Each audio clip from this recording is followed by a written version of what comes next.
Hey! So today I wanted to talk to you about lobbying letters. So if you are writing a letter to your parliamentarian, to your local member, to a senator, you need some structure around your writing. So first of all, do some research. There is the Parliamentary Directory website. So on this directory, you can find any politician just by doing a search. On the several parliamentary websites, whether it's WA government, ACT government, South Australia Vic, whatever, or the federal parliament website, there is a list of members. So you find that list of members on the website and it provides you with the data of not only the member of parliament or senator, but their portfolio. So portfolios are very important. For example, if you're writing to a member of parliament in relation to a health matter, yes, write to them all, but they're more likely than not going to say to you, thanks, we're going to forward it to the Minister for Health. So it is important to direct it to the Minister for Health, put their name and details there, and then also CC or, add in the other minister that you're engaging in. This can be done on the letterhead. Now, secondly, clearly state in bold on the top of the document what your matter is in relation to. So, for example, concerns about mandatory vaccination, for example. Put that in bold up the top and clearly. So, the third step, make sure you do your research. Make sure you have evidence, links, and are able to quote case study examples or particular stories of people you know or legislation to back up what you're saying. So there is obviously a particular structure in writing. This is kind of a bit of a legal brief model in a letter. Thirdly, I want you to always have a personal story or anecdote within your letter there. Make it personal. Say, I'm concerned about this issue because this matter was raised to my attention through these means. So you're making the letter very personal and you're stating your reasons as to why you're concerned about this issue. And then I want you to deal with one issue per paragraph. In the first paragraph, give a broad overview of your concerns and issues and make sure you're stating why you're writing to them.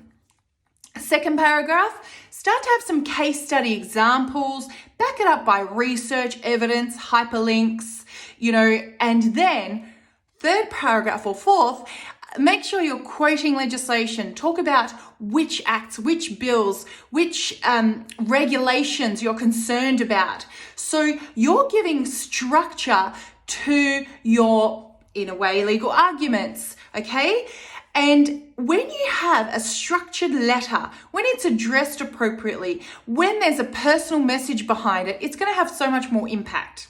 Now, in relation to this letter being received, members of Parliament, do not read these letters when you send them to them. Please understand that, okay? They're highly busy. They've got a big team, whether they're shadow ministers or incumbent members with a portfolio.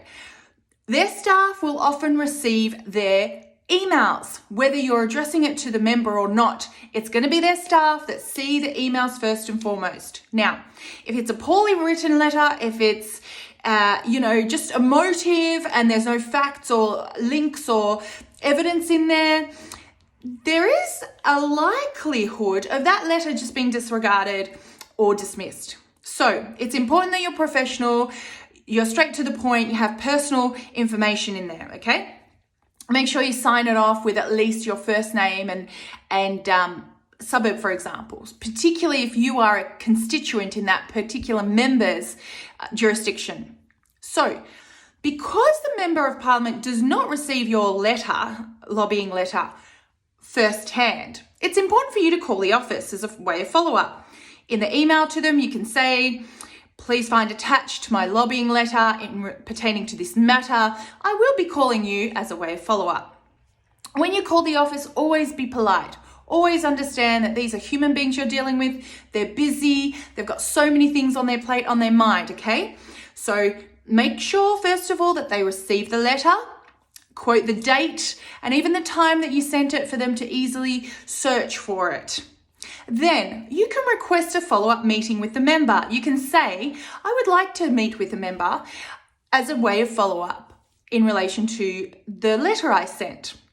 Now, when you meet with this member, it's important to take a team with you, okay?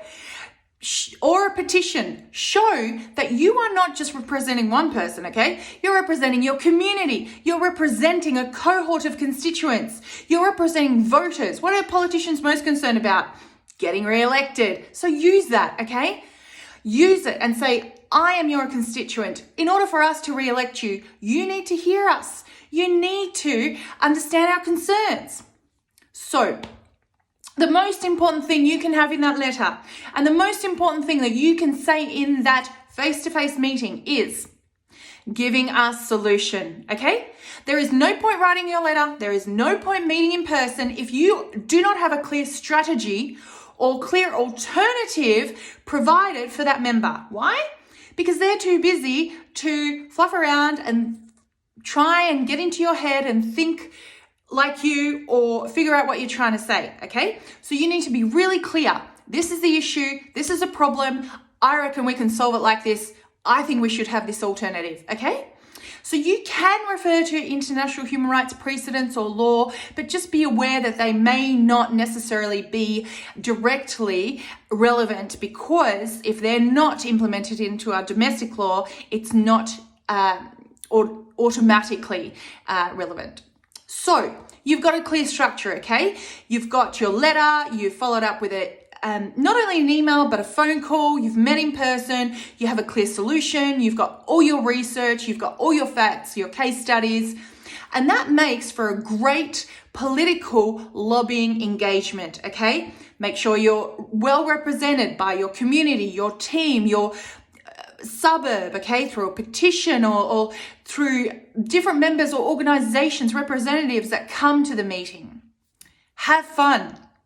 Engage in your community. Engage on issues of politics, okay? It's really important. Be informed, educate yourself, read those laws, get to know and understand the legislation you have a concern with, and have a solution. All the best and keep me posted. Let me know how you're going with it. See ya.